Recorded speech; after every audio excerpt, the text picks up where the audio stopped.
All right, we have made it to the summary. So in this lesson, we used balanced hangers to represent equations.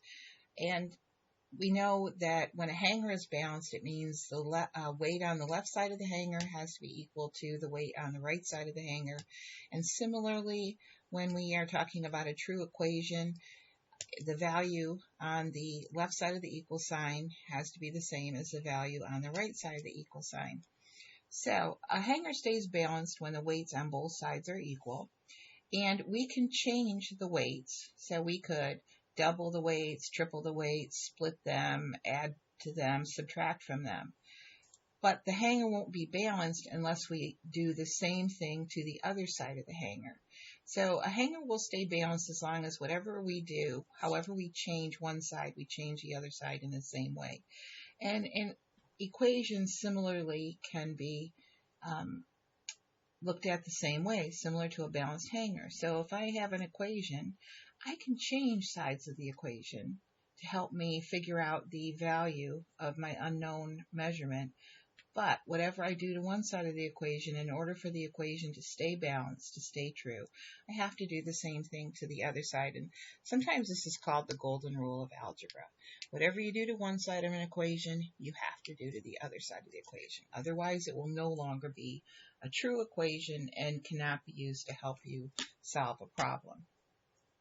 So, in our diagram here, we have kind of the two different types of diagrams we looked at. On one, we've got just variables on one side and a value on the other.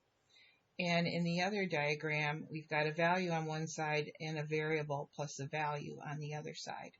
So, and we solve these in two different ways. When we had a diagram such as this one,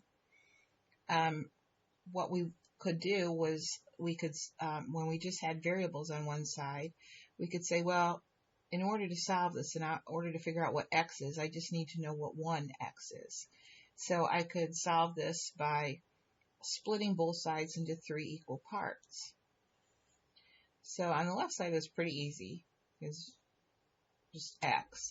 On the right side, I've got to actually take that value and split it into 3.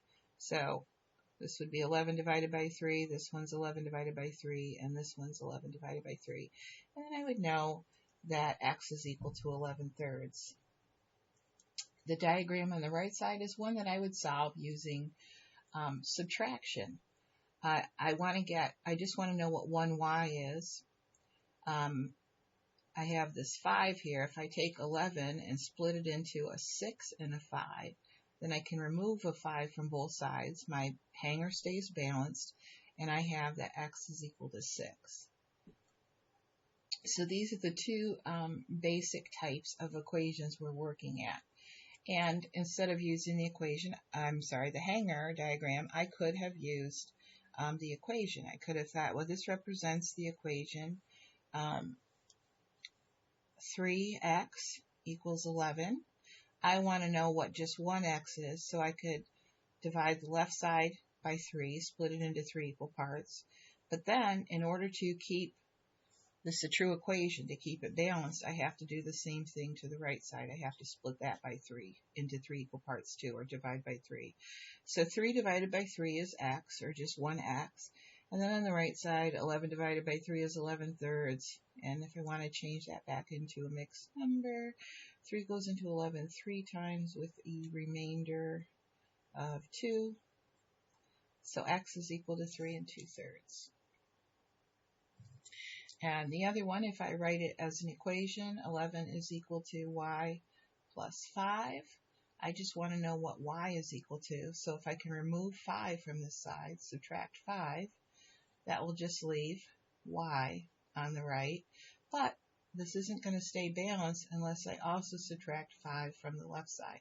11 minus 5 is 6. So I get my solution, x is equal to 6. Y is equal to 6.